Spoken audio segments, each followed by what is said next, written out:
I saw the room heating up a little bit when he talked about property rights. Nga twagala okulongoosa etteeka erya succession.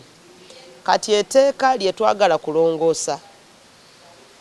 Tulaba nti mulimu obuntu obutatambula bulungi ate libulamu katwagala odilongoosa.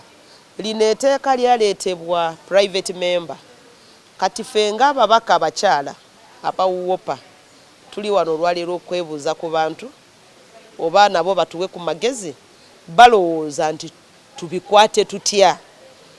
Mu tteeka bataddemu akawayira akagamba oba ebbago erigamba nti omuntu bw'aba afudde oba mukyala oba mwami. Tteeka mangi mu paalamenti naye erimu ku go likwata ku maka n'obufumbo. Etteeka lino abantu baliyisa amannya mangi naye nga kyetaagisa kwe kulaba nti omuntu bw'aba afunye obuzibu n'omwami oba ofunye obuzibu ne mukyalawo oddukirawa. Abantu bagenze mu kooti ne bagamba si ffe twabagatta.